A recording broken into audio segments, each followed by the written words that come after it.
Hello listeners, Jordan here. I just want to let you know that you can listen to Nighttime early and ad-free on Amazon Music. Include it with Prime.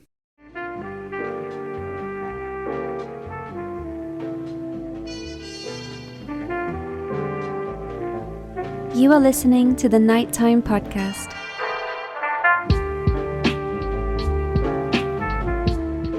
Hello listeners. Let me ask you all to buckle your seatbelts before we get too deep into this episode. It's going to be a bit of a trip. If you've been listening to Nighttime over the past few years, you probably recall my prior episodes that featured the American-based spiritual leader known as UNICOLE. But even if you missed those prior episodes, don't worry. I'm going to get you caught up here as quickly as possible. Just about 3 years ago, a small group of Nighttime listeners from Western Canada flooded my inbox with requests that I connect with the person they saw as their sort of modern-day Lord and Savior. A few clicks and a couple of videos later, I learned that they were members of a group known as UNICULT, and the person they were suggesting I connect with was the group's leader, UNICOLE. It wasn't hard to learn more about UNICOLE, as they had been prolifically sharing their beliefs across social media for some time, and the messages they shared were only amplified by the many members of UNICULT. I'm a starseed. A lot of people ask me, how do I know if I'm a starseed? But nobody seems to ask, what is it like to be a starseed? Starseeds are alien consciousness born into human bodies. Because of our unique energy signatures, we have pretty hard lives. Being a starseed is a super lonely experience. It feels like nobody understands you, and it feels like your family is far away in space. The positives are that you're usually super smart and also really psychic. And if you can learn how to master your interdimensional traveling with your conscious energy, you don't have to feel lonely and you can connect to your family in space. Also, as the internet expands on these topics, you can find other starseeds like you. UNICULT, for example, is my cult full of starseeds. So yeah, a cult led by someone made up of equal parts Fox Mulder and Britney Spears. I was 100% interested. In September of 2020, I invited UNICOLE as a guest with plans to learn more about them and UNICULT, and well, it was weird and it was fascinating. Not long after the release of that episode, it got even weirder and a little more fascinating. In October of 2021, UNICOLE and UNICULT found themselves back in the spotlight because of a rather strange search or contest or something. UNICOLE had made a series of videos announcing a search for what was being referred to as UNIMATE.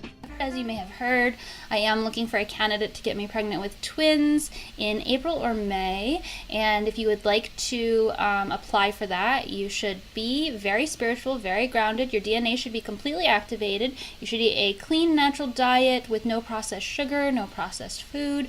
You should meditate every day, exercise every day, and have healed many lineages of trauma in your current incarnation, healed your family. You should have a deep sense of peace and connection with the divine and bring that into your cellular activation on a daily basis. And you should have been doing that for some years now.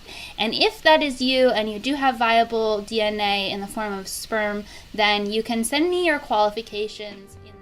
An unconventional way to find a partner, sure, but who am I to judge? So again, I invited UNICOLE back to the show to discuss the search for UNIMATE. I figured, who knows? Maybe a Nighttime listener met the rather high spiritual bar UNICOLE set. That second discussion, like the first, was weird and fascinating, but it also contained another sort of revelation. UNICULT up to that point had largely been an online phenomenon, but UNICOLE was planning to change that. After saving their pennies, they were in a position to buy a physical compound for their followers to live together. Naturally, it was going to be called UNIACRES. And now, with all that long-winded catching up behind us, let me introduce tonight's episode. It's going to be the third in what I suppose is an ongoing UNICOLE series. To put it as briefly as possible, yes, UNICOLE found UNIMATE and is now very pregnant, and UNICOLE has purchased and been living in UNIACRES for quite some time now.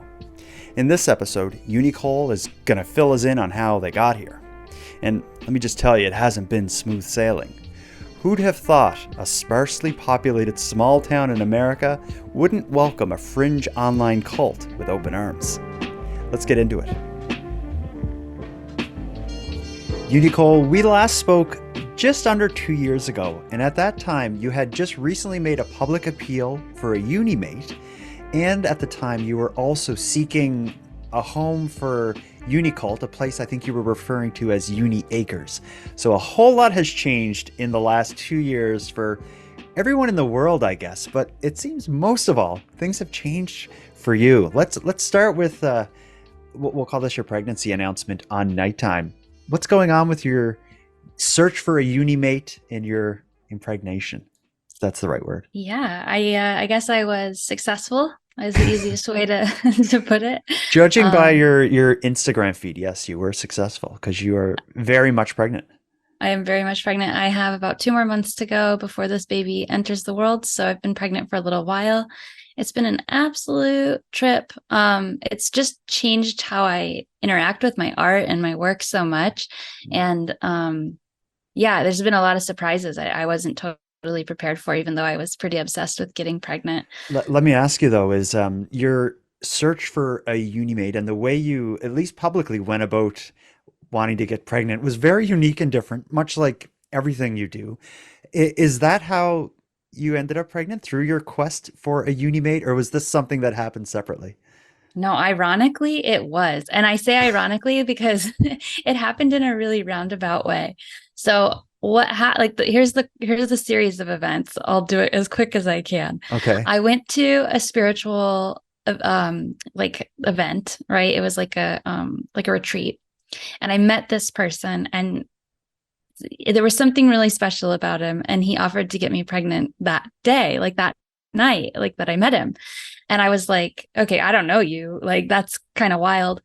And I was like, but you can have my phone number. Like, let's keep talking. And then he ghosted me. And I was like, okay, like, what's the deal with that? Right. And that's when I got mad at the universe, and I said, screw it, I'm going to take matters into my own hands, and I'm going to make this video. And so I made that video, and I called, for the traits that I felt that this person had embodied, the reasons why I was attracted to him. And I put that call out into the world, and it just so happens that he responded to that video. And it turns out he hadn't ghosted me, but he had messaged me on Instagram, and Instagram had actually hidden the message, and I hadn't seen it. And so the whole month he had been writing me these like long letters that he thought I was ghosting him. And so then we did have some more work to do. We're still doing work. It's not an easy relationship for whatever reason. It's the one I wanted to have. And he did. He ended up getting me pregnant the second time that we met. I called him up and I said, hey, I'm fertile. And he happened to be nearby. And we consummated. We made a baby. Wow. It reminds me of like the UNICOLT version of there's that famous song, like, do you like pina colada? Do you know this song? Yeah. Okay. Well, I guess I don't know if this is even a true story or if it's just made up in the song, but I think the idea was this husband and wife were like together, and they split up, and the husband was or the male in that relationship was looking for someone new, and he wrote like kind of like a letter of all the things he'd like to do and the type of person he was looking for.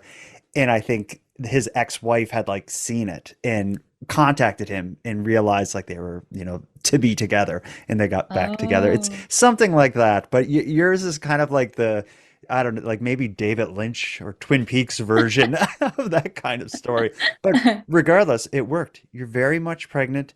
UNICULT is alive and well with you at the helm, except now, there's this event obviously on the horizon that is going to shake everything up, and that is going to be the birth of your baby, which will be in 2 months now.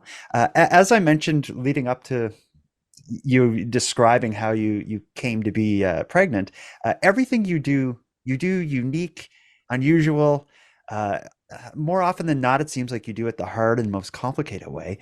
How is like actually carrying the baby affecting the things you do? I see you on horses and all sorts of craziness that you're up to. How are you managing to keep this going despite being 7.5 months pregnant? My ambition definitely took a hit. Like I definitely was like, originally, like I got UniAcres in this time as well. So we got 20 acres of land, and I've been working on building it out for UNICULT to come live with me. And then there was a hiccup that happened with like how it was going to happen. And I just like totally had a freak out. And I was like, I can't do this. I can't live with my cult members, and that's like, okay, I've been working towards this goal for however many years, like 12 years to get property so I could live with my cult members. And all of a sudden I'm pregnant and I feel these new boundaries coming up, and I'm like, I can't do it. And so it was, like I said, it's just been such a big shift for how I'm relating to my art. I'm trying to stay productive. I mean, I'm not doing the same level of output as normal. Well, that's for sure. Yeah. And that's saying a little, well, you put out so much stuff that even before this, but you still do. I don't know how you do it, but we'll come back to the pregnancy, the upcoming baby. I want to hear about UNIACRES.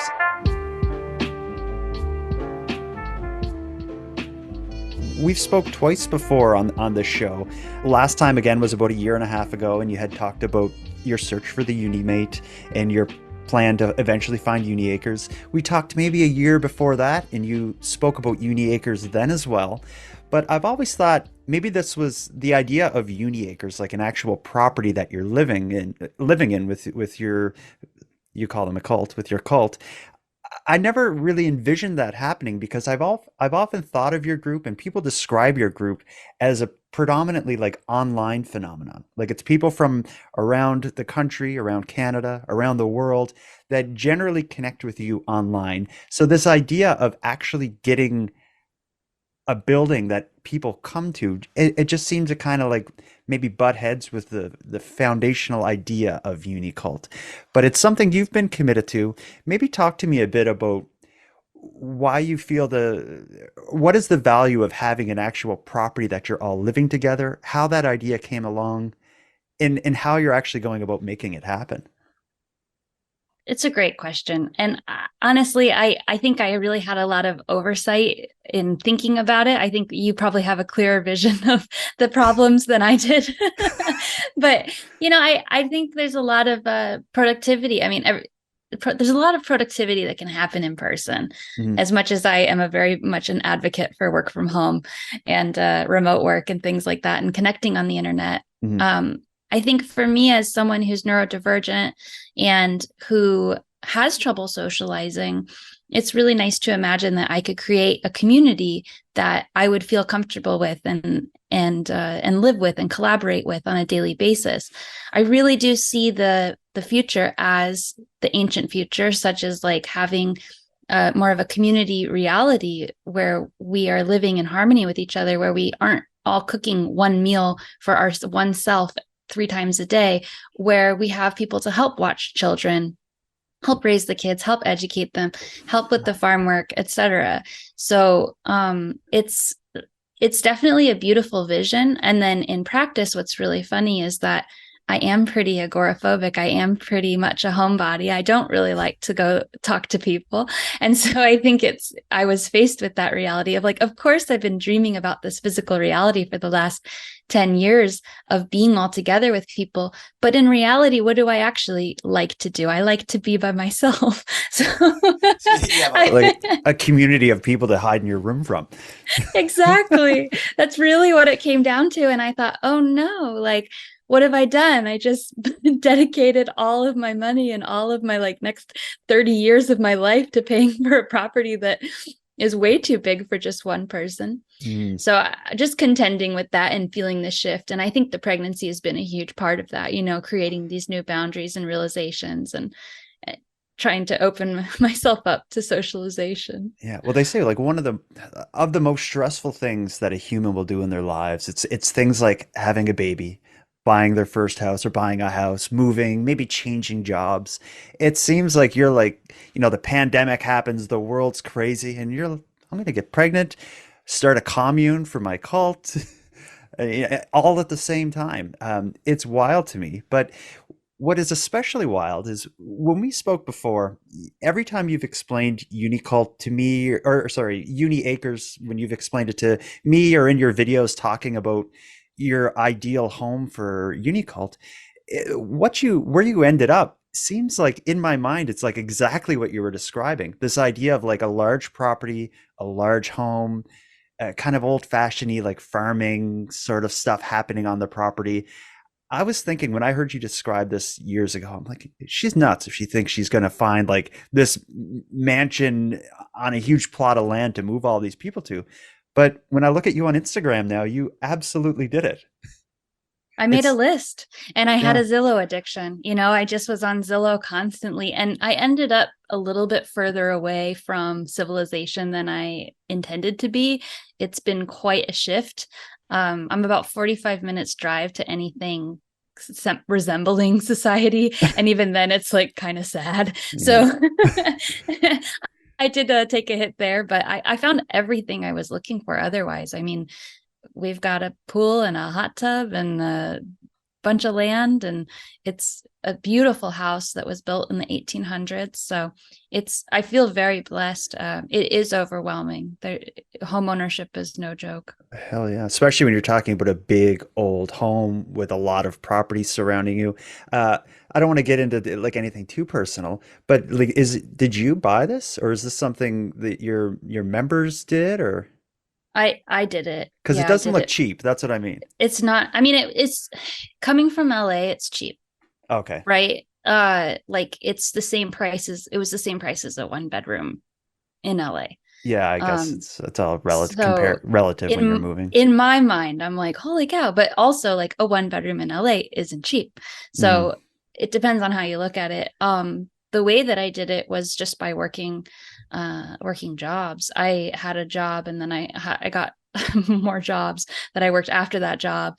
And just I've been climbing the corporate ladder steadily for a long time. So I was just working really long days for like a year, and was able to save up. I think you had gave a kind of a list of the different things you're looking for in your property. Either you talked to me about that, or you had it maybe in one of your videos. And I recall you making videos on Instagram where you were going to see buildings and properties that didn't work out. I think there was maybe an old church at one point that you were kind of flirting with the idea of buying, but that didn't happen. You see this place and it sparks an interest. I guess you had to like fly or travel there to even check it out. Tell me about the process of you coming from California to the middle of nowhere to this massive house on a farm and deciding Yeah. to buy it. I mean, it's just like that. I think I saw the house for the first time because it was outside of the area. So it'd been listed for a while, but it Mm, was outside of the area that I'd been looking for because it's like I said, pretty far out in the country. mhm. But as soon as I saw it, I said, hang on, this has everything that I am looking for. And it's beautiful, and it's like within my budget. And so I think I was flying out the next week to look at Wow. it. And we didn't close right away because they wanted some more time. The family that owns it, it's been in the family since the 1800s. And Wow. so the person who sold it to me was actually, she grew up in the same town, and she basically, it had been in her family, but they had not, it like wasn't still in her family. And when she was a kid, she was like, I'm going to own that house one day. Oh, And so she okay. grew up, and she like got it back into her family. So it was really hard for her to sell Mm, after all that. But they were just, living somewhere else for a long time and just getting older. So they couldn't manage it. I don't even mhm. know how they were managing it because it's so much work. But It's hard enough when you're living in the house to look after it than when you're not. And no, uh, I picture small town USA. Um, UNICOLE comes from California and is strange and unique. I'm being in the nicest way possible. yep, But spot on. I imagine when you show up and you're interested in buying the house, they must be thinking like, what is going on here? Do you Well, think they knew about your plans and your background and your cult, or? they quickly found out the town is very small and not a lot of things happen here. And Mm, so even the fact that the house sold was very interesting to the town. So you can imagine all the other stuff. I show up, I'm driving a 2001 Audi TT with license plates that say UNICULT from California. So just that alone, right? Like just driving around with California plates in the middle of yeah, Georgia, especially ones that say UNICULT. yeah. And they found my Instagram pretty quickly and circled it around. And I mean, bless the people who sold me this house. They were having to field calls, people were freaking out on them. Then the mayor, I mean, I've been like having this whole thing with the mayor because he gets calls all the time, people freaking out that I live here, and people come by. They do drive-bys real slow in front of the house. And then we had an erroneous article published in the magazine in the local paper, which normally, like, you would have an article published, and unless you share it on your social media, like, people aren't going to like learn about it. But in this case, it was like published on the front page of the physical newspaper, and we're in the middle of nowhere. So it's like every gas station, every grocery store, everywhere you go, the paper is sitting there, and there's a picture of me in the house on the front page of the paper, and it says that I'm going to open a robot brothel in the middle of Georgia. You were associated with like a robot brothel, but that was ages ago, right? I did attempt to open a robot brothel in 2019, which does feel like 10 years ago, but wasn't, right? But my argument is it didn't work in West Hollywood. Why would it work in the middle of Georgia? I did not intend to open a robot brothel here, but they just Googled me and wrote some, I mean, they just filled it with all these kinds of things. And we thought about taking legal action because it was so erroneous, but the way they wrote it was pretty smart. They said, oh, it's presumed that, and then they just wrote lies. Oh, so that wasn't good.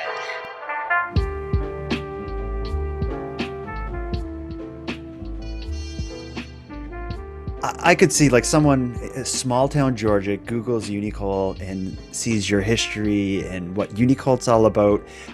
I could see how someone could cherry pick enough odd stuff to really freak out a small town. Other than this robot brothel, what are the townspeople worried about? This robot brothel that, of course, you're not intending to open there at your home. But what is it they're worried about? Are you just too strange for this place or what? I think I'm strange. I think they're worried I'm going to like change the town because I came in like, we're going to breathe new life into the town. And like, I think that was not taken well. Like, I think people are like, we like it the way it is. Right now we're having a problem because I think it's ridiculous to cut our grass every 2 weeks because it takes so long and it's like really expensive if we hire someone. And I don't have a ride-on mower or anything. So it's literally like $500 a month to keep my lawn cut the way that they want me to keep it cut. And that's like a bylaw thing, like you have to? No, it's a social pressure thing. So I went to the city council meeting and I was like, shouldn't we be allowed to do what we want with our yards? We're in the middle of the country. And there was a pause and like 4 people were like, no, you need to have your lawn nice. Like, it reflects on all of us. Like, oh my God, the South. So just, I don't know what they're thinking. I think no matter what, it's exciting to them. They want to talk about it. I've been told multiple times I'm the talk of the county. I have friends who, it's like mostly elderly people. So I'm friends with a lot of them. And I've worked with a lot of them. A lot of them have actually helped me immensely learn how to manage this property.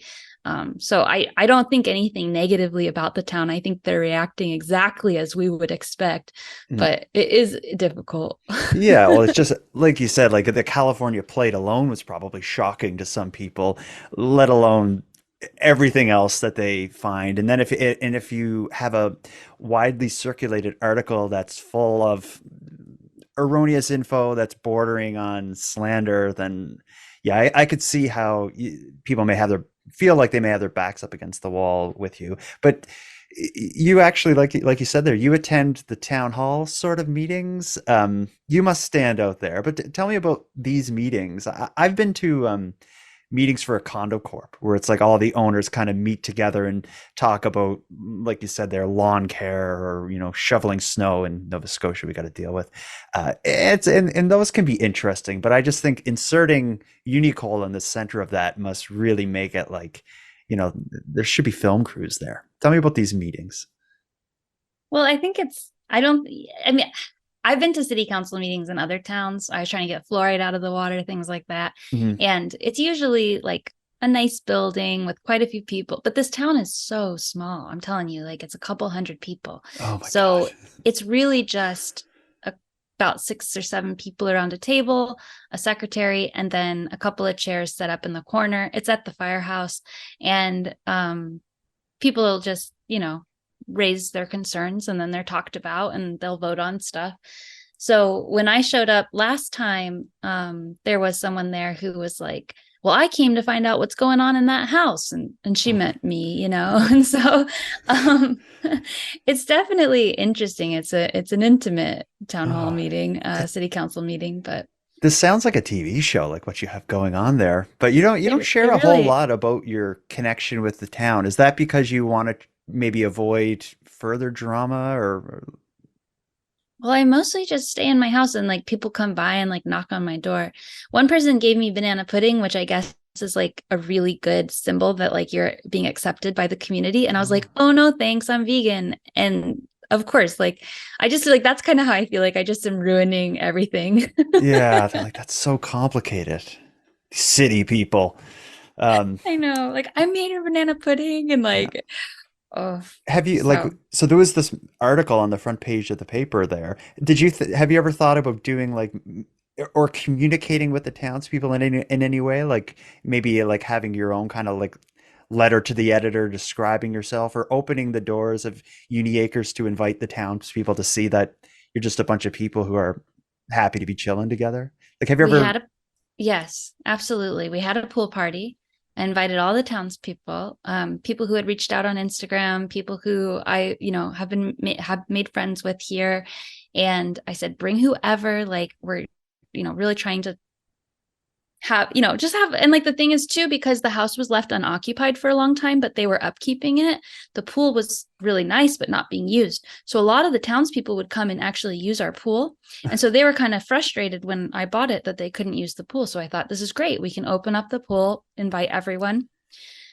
Not a single person came to that pool party. Oh, that's sad. I don't know if it was orchestrated or it was just a weird circumstance, but I don't know. I've tried. I tried. Okay. You say a small community, a couple hundred people or something. When you move in and you start bringing UNICULT members in, your numbers would very quickly rival the townspeople. Like, do you think there's maybe a fear that, UNICULT is going to take over, UNICOLE will be mayor, everything is going to change, will be, the bylaws will relate to like crystals and seances? Do you think that's a concern for people? And is that something you thought about, like as your numbers raise? I mean, it seems like an inevitable conclusion, but I don't know that other people have caught on to that yet. I'm not going after the mayor's job at this time. Like the things they vote on are not things I understand. Like last time, like one of the first times I went to the city council meeting, they were approving thousands of dollars for a nativity scene for the town. And I thought, isn't that church and state, And so I don't understand the politics of this region. So I definitely would not, even if offered, would not take the role of mayor at this time. But you're not ruling out in the future, because I'm moving there if you become mayor. 100%. I don't think it's out of the question. It's a very, very, very small town, and I don't think too many people are keen on being the mayor. Okay. Let's get into what's in the future and what's going to change for you. Because, of course, in 2 months, UNICOLE is going to have even more on their plate than paying for the lawn and dealing with the townspeople. How do you see this going once a baby comes into the picture? Being pregnant's one thing, but actually having the baby there. It's so confusing and overwhelming because on one hand, I just want to cocoon and just be like, I just want to raise my baby. And then on the other hand, I'm like, I am so ambitious. And I'm like, I need help raising my baby so I can keep doing what I want to do. And theoretically, I'd like to just keep having babies. Like I want to have as many babies as I possibly can. Don't let the townspeople hear this. Once we figure out cloning, they're going to have a real problem. But it's very, it knocks you out to be pregnant, So in order for that to be a reality and for me to be happy, I would need quite a bit of support in place already. So honestly, I don't know the answer to the question. I don't know what's going to happen. I don't know what it looks like. There's been times when I'm like, am I quitting UNICULT? Because I just don't have the energy. I don't feel the same feelings that I mean, my hormones are all crazy. So it's just been a really big period of reflection for me. My life's work is my life's work. And I'm so proud of the philosophy of UNICULT. I don't know what it's going to look like physically. I have no idea. What's happening there in UniAcres now? Who is living with you? Is it cult members from other parts of the world, or close friends and family? Like, who is there with It's you? it's close friends. I've got a roommate and her baby, and she's her own sort of celebrity version of herself. She's similar to me, but very different. Mhm. And we get along great. She's amazing. Her name's Labana. And then I'm also living with a friend who's just been so helpful. I mean, he's helped me with every single thing that I've needed, from glasses of water to moving ladders. And Well, they say it takes a village, right, to raise kids. It also takes a village to look after someone during a pregnancy. So it's great that you have a inner circle like that that's helping you get through just this complicated situation that you're in, but an incredible and fascinating situation. I want to ask you about this: is everything you do and everything about you seems to defy kind of the societal norms. Everything you've done that I've seen is unique and distinctly UNICOLE. When you go on your journey of raising a child, what kind of social norms about parenthood do you expect to leave behind? Like, are there certain things you're like, I'm not even going to get into that with UNIBABY? well, I don't think that I intentionally do things weird or hard, but I do, right? And it's just the way that it ends up happening. And so with raising a kid, I definitely have awareness of my tendency to take things too far or into extremes, let's say. And so I really am wanting to prepare this child for what I believe the future is, which is, not as much reliance on the systems that are currently in place, and having more emotional intelligence, and also being physically fit and strong and healthy, and doing so by interacting with nature, right? So I don't think that's too radical. There's definitely a lot of but maybe experiments that I want to do with telepathy and maybe language and thinking like that.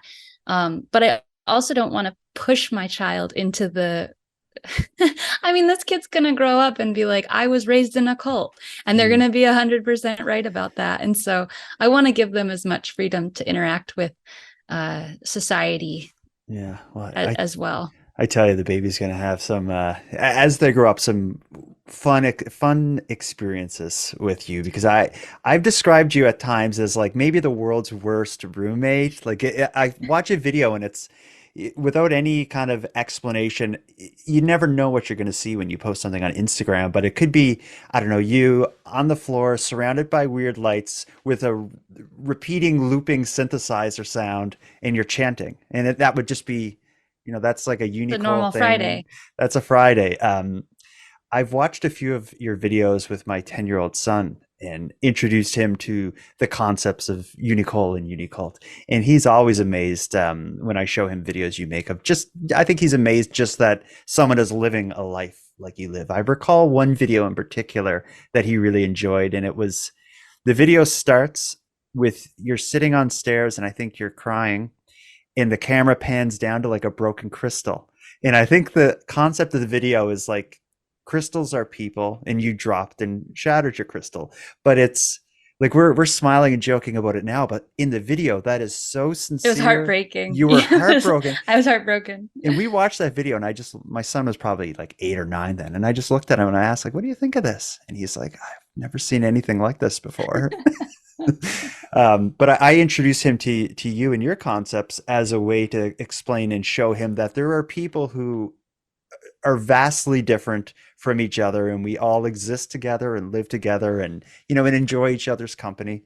And so I think maybe, I don't know if he's going to join you, but he's at least appreciates the unique mark you leave on the world. Yeah, as do I. I love that. I love that so much. And like I was saying, it's like I do think like I do think I'm going to be a great parent. I'm going to give them a unique perspective. I think they're going to be very much prepared. I think of myself as someone with one foot in and one foot out of the real world. But I'll give you an example of something that some other people talked me out of, which is I don't think that the government necessarily should know our real names, right? Mm-hmm. So I think that we should have a legal name and then we should have our real name.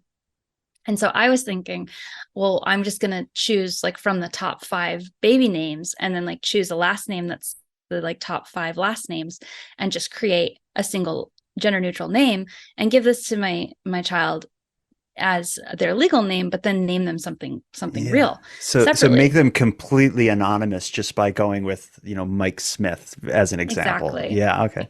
Exactly. And then I was thinking, well, if I want to have a lot of kids, I don't want them to be distinct from each other legally. So I'll just name them all the same thing legally. And to me, this is like a very rational and reasonable idea, and someone said, what happens if they end up going to school or daycare or something? And people find out that they all have the same legal name. They're from the cult down the road and they all have the same name. And I was like, this is horrifying. Like, this is the most embarrassing childhood you could ever create for a kid, Oh, man. But so, I can follow your logic, but then when reality kind of hits, like there's going to be some things that they're going to experience that don't necessarily, that conflict with UNICULT and UNICOLE. And I see that. So it must be conflict that I create. Exactly. So you almost need like a social editor. You can I do. Yeah. And so I feel like my roommates and my baby's dad, I feel like we check, like me and my baby's dad check each other. We have a lot of the same ideas, but I appreciate his input a lot because I'm like, this is half of you. Tell me what you think about this, and that way I don't take it too far. Mm-hmm. That was something I was going to ask as well. When you described your search for a UNIMATE, someone to impregnate you, it seemed like it was kind of going to be a transactional thing, but you were open to the idea of a relationship. You just described this ongoing kind of collaboration between you two. Is this more than a collaboration on having a baby, or who is this person to you? And do you plan on having them in your and your child's life in the future? I definitely want to co-parent with him. He's a difficult person. So I don't know. He's a difficult person. He's a difficult person. I'm a difficult person. And we made a baby. And so I do believe that he's going to be a great dad. And he lives in another state. So we don't know how it's going to work. We really don't know anything, but we do know that we're excited to have the baby and we're going to just start there. So, we haven't had a history of having a super good romantic relationship, but we do get along. So there's that. Nothing but exciting and interesting and positive things on the horizon for UNICOLE, UNICULT, UNIACRES. And are we saying UNIBABY, or is there something? Yeah, UNIBABY works. UNIBABY. It's a pleasure to catch up with you. I've always intrigued by the way you see the world and the way you share your life. And I appreciate you talking with me and sharing it with my listeners as well. Thank you so much for having me. It's always a joy.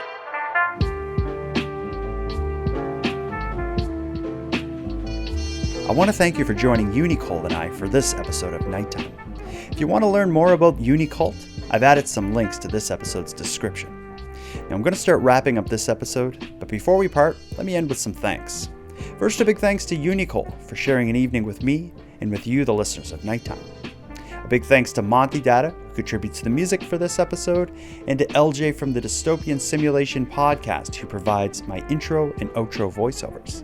And then lastly, but most importantly, a massive thank you goes out to each and every one of you listening to Nighttime, as without your interest and your support, this show would be as pointless as it would be impossible. Now, on the topic of support, let me thank the newest subscribers to the premium feed. Krista, Leslie, and Grumpy Chat, thank you for going premium. And for anyone else who'd like to support the show, you can help out in a variety of ways. First of all, a premium feed subscription only costs a couple of dollars a month, gives you the episodes 2 days early, gives them to you ad-free, and gives you access to a full back catalog of episodes. You can go premium now at patreon.com/nighttimepodcast. And for anyone else, you can help out the show by simply sharing these episodes on social media and letting like-minded friends know what we're doing here. If you have any story ideas, if you want to give feedback on the show, or contribute a voice memo to be aired and responded to in an upcoming episode, you can do all that and more at nighttimepodcast.com/contact. We hope to hear from you. But until then, take care of each other, hug your loved ones tight, and let me know if you see anything weird. The Nighttime Podcast is written, hosted, and produced by Jordan Bonaparte.